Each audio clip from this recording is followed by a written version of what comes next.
The air inside the house felt warmer than before, as if the silence itself had grown thicker. I shifted slightly on the couch, my feet resting awkwardly on the soft rug, unsure of whether I should stay where I was or stand and leave. My boss sat across from me, his hands intertwined tightly, his gaze lowered as though he wasn't sure how much he should say or how much he had already revealed. I watched him quietly, feeling the weight of the moment settle between us like something fragile but impossible to ignore. "I know I shouldn't have called you," he murmured, finally lifting his eyes, but I didn't know who else would understand. Something in his voice made my chest tighten. It wasn't dramatic or exaggerated, just quietly honest, the kind of honesty that breaks through all the walls you try to keep up. I shifted again, grounding myself by feeling the texture of the rug beneath my feet, trying to hold on to some sense of stability when everything inside me felt unsteady. "You should talk to someone you trust," I whispered, though the words felt weak, almost hollow. "I did," he replied, eyes fixed on mine. "I talked to you." For a moment, neither of us moved. The room stayed painfully still except for the faint hum of the heater in the corner. I tried to steady my breathing, but the more I tried, the more aware I became of everything. The nearness, the vulnerability, the soft glow of warm lights touching the edges of his face. He leaned back slowly, as if he needed space to gather his thoughts, and his voice softened again. He told me about the pressure of staying strong at work, the expectations that came with leadership, the loneliness that deepened each time he returned to an empty home. I had always seen him as someone unshakable, someone who carried responsibility with ease. Hearing him speak like this, quiet, sincere, and human, made something shift inside me. Every word he spoke felt like it was reaching towards something I'd been avoiding within myself. I realized how much I had been longing for connection, for someone to notice the exhaustion in my voice, the small cracks in my smile. My relationship had grown distant, cold, filled with the kind of silence that says everything without saying anything at all. I had been lonely too, more than I ever admitted. There was a moment when he leaned forward again, elbows on his knees, fingers brushing the edge of the coffee table. His movements were small, careful, but the space between us suddenly felt charged in a way I couldn't explain. My heart thudded so loudly I wondered if he could hear it. I stared down at the floor, watching my own feet shift nervously, the smallest movements revealing everything I try to hide. "I didn't invite you because I expected anything," he said quietly. "I just needed someone to sit with. Someone who wouldn't judge me for being me." His voice cracked slightly at the last word, and that tiny break in him made something break softly inside me too. I looked up at him, really looked, and saw how tired he was, how much he carried alone. I wanted to say something comforting, something wise, something that would ease the heaviness he was holding. Instead, all I could manage was a whisper, "You're not alone." He breathed out slowly, almost as if he had been waiting to hear those words. Then he stood gently and walked toward the window, his steps soft, his silhouette framed by the streetlights outside. I could hear the faint sound of his feet against the wooden floor as he paced once, twice, trying to calm himself. His back was turned, but his shoulders revealed everything. Tension, fear, hope. "I care about you more than I'm supposed to," he admitted, voice trembling just enough to reveal the truth behind it. The words hit me like a wave. I froze, unable to look away from him, even though he wasn't facing me.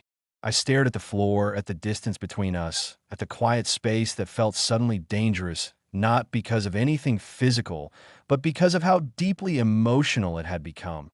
"I don't want to cross any lines," he added quickly, still facing the window. "But tonight, I couldn't stop thinking about you."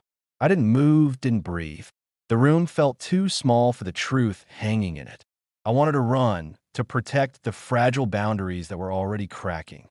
But at the same time, I felt myself drawn closer. Not by desire, but by the ache of being understood, seen, wanted in a way I hadn't been in a long time. That he finally turned toward me, slow and cautious, as if afraid I might disappear. His eyes searched mine for an answer he didn't want to pressure me into giving. And I realized then that the boundary between us had already blurred. Nothing physical had happened, yet everything had changed. The silence returned, deeper than before, and we both knew it. The silence settled over us like a heavy curtain, the kind you can't lift without revealing something you're not ready to face. I sat there, hands clasped tightly in my lap, unsure whether I should stand or stay still. My heart felt unsteady, beating unevenly, as if trying to warn me that I was standing dangerously close to a choice I couldn't take back. He didn't move for a moment either. He just stood there, watching me with that quiet mixture of fear and longing. Fear that he had said too much, and longing that maybe I would accept what he had confessed. I wished I could pretend I didn't understand the meaning behind his words, but the night had already exposed too much. The warmth between us, the vulnerability, the unspoken closeness, it was all there, undeniable. When he finally walked closer, his steps were slow, careful, almost hesitant. He stopped far enough away to respect my space, but close enough that I could see the uncertainty in his eyes. The soft lighting of the room made everything feel softer. His expression, his breathing, even the tension that stretched quietly between us. "You don't have to say anything," he whispered, voice steady but fragile. I just didn't want to hide how I feel anymore. I looked away, unable to hold his gaze. My thoughts were tangled, my emotions pulled in different directions. I thought about my partner waiting at home, about the distance between us that had grown without either of us admitting it. I thought about how lonely I had felt for so long. And then I thought about tonight, about how easy it had been to come here, about how natural it felt to sit with him, to listen, to care. Guilt pushed at me from one side, and something painfully tender pulled from the other. "I shouldn't be here," I whispered, mostly to myself. "I know," he said softly, "but I'm glad you came." Those simple words made my breath catch. I stood up slowly, unsure of what I was doing or what I was about to decide. My legs felt unsteady, as if they carried the full weight of every consequence I was trying not to think about. He watched me rise, his face unreadable, waiting for whatever I might say next. That I walked toward the door, but I didn't open it. My hand hovered near the handle, unable to commit. He stayed behind me, not close, not trying to stop me, just waiting silently. The quiet between us felt heavier than anything we had said. "You matter to me," he said quietly from behind. More than I expected, more than I planned. I closed my eyes, letting the honesty of his words sink in. They weren't dramatic. They weren't manipulative. They simply told a truth he had carried alone for too long. A truth that had somehow tangled into my own heart without warning. When I turned back to look at him, his expression was softer than I had ever seen, his eyes uncertain, almost pleading without meaning to. I stepped closer, not enough to break a boundary, but enough to show that I heard him, that I understood him. "This night changes things," I said, my voice unsteady. "I know." His reply was quiet, resigned, but full of hope he tried to hide. "I don't want to hurt anyone," I added, "including you." He nodded slowly. "I don't want to hurt you either, or make your life harder. I just needed you to know what you mean to me." I felt the sigh leave my chest before I realized I'd released it. There was a strange clarity in that moment. I stepped back, feeling the pull toward him, but also feeling the truth of everything waiting outside that door. The decisions I had been avoiding for months weren't going to disappear. Tonight didn't create the cracks. It only exposed them. "I need time," I said softly. He nodded again. "Take all the time you need. I won't push you." I gave him a faint, quiet look, one that carried gratitude, confusion, guilt, and something warmer I wasn't ready to name. Then I finally turned the doorknob. The cool night air brushed against my skin, and I stepped out onto the ground, feeling the firmness beneath my feet, as though the world wanted to remind me where I stood. As I walked away, each step felt heavy, as if the night was trying to pull me back. I didn't look over my shoulder, not because I didn't want to, but because I knew it would only make leaving harder. The house behind me stayed silent, but the echo of everything that happened inside it followed me all the way home. And even as I approached my door, the truth was unmistakable. Nothing in my life felt the same anymore. Tonight had changed everything, even if no one else would ever know. The night had already grown quiet by the time I stepped out of my apartment, but my mind refused to settle. The message from my boss still glowed on my screen, short yet heavy enough to shake something inside me. can you come to my house tonight? I need to talk to you.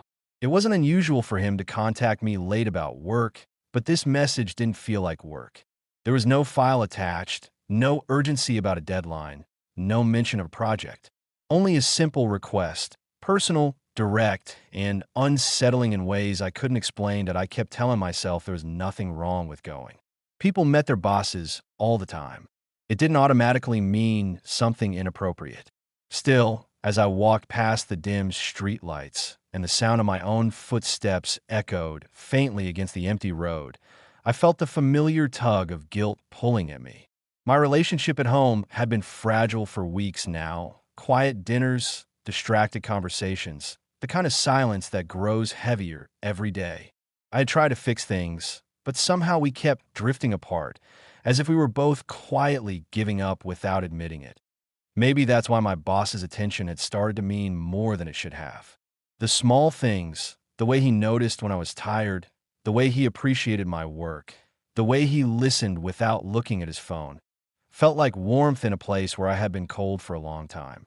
I never imagined that warmth would lead to an invitation like this, one that made my heart beat faster for all the wrong reasons. His house came into view, standing still and softly lit, almost too quiet for such a night. I paused at the gate, knowing that once I walked inside, there would be no pretending that this was normal. A part of me hoped he would step outside and say it was all a misunderstanding, that he only needed help with something simple. But the door opened before I could knock, and there he stood, not with his usual confident smile, but with an expression I had never seen on him before, something almost vulnerable. "You came," he said quietly, as if relieved. I nodded, unable to trust my voice. He stepped aside to let me in, and the warmth of the living room wrapped around me. Everything about the place felt personal. Framed photos, soft lighting, shelves filled with books I never knew he read. It was strange seeing him outside the office, without the polished professionalism or the loudness of work responsibilities. Here, he looked human, almost gentle, and somehow that made me even more uncomfortable that he motioned for me to sit, but neither of us moved for a moment. The silence between us wasn't awkward, just heavy, full of things neither of us wanted to say out loud. I finally took a seat on the edge of the couch, my hands clasped tightly, waiting for him to speak first.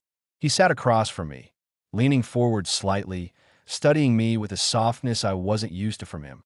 "I know it's late," he began slowly, but I didn't know who else to talk to. The words hit me harder than I expected. No one asked me things like that anymore. No one looked at me the way he was looking now, like I mattered, like my presence made a difference. I didn't interrupt. I just watched him, sensing that whatever he was about to say wasn't rehearsed. He talked about his loneliness, about the pressure of hiding who he truly was, about the constant fear of being misunderstood. His voice stayed calm, but his eyes carried the weight of everything he never said at work. And as he spoke, something inside me shifted, not out of attraction, but out of recognition. I knew what it felt like to be unseen, unheard, emotionally stranded, that I shouldn't have stayed, but I did. I shouldn't have let the moment pull me in, but it did. He wasn't touching me, not even sitting close, yet the room felt smaller, warmer, and dangerously intimate in a way I hadn't expected. My heart was beating too fast, and I couldn't tell if it was fear or the relief of being acknowledged by someone who noticed me in ways I've been missing for so long. When he finished talking, he looked at me with quiet honesty. "I didn't call you here because of work," he said softly. "I called you because I didn't want to face tonight alone." Those words lingered in the room, heavier than anything else. I knew I should have left right then, but I didn't move. I couldn't. Something unspoken had already shifted between us, and even though nothing physical had happened, I felt the line between right and wrong blur just a little more with every passing second.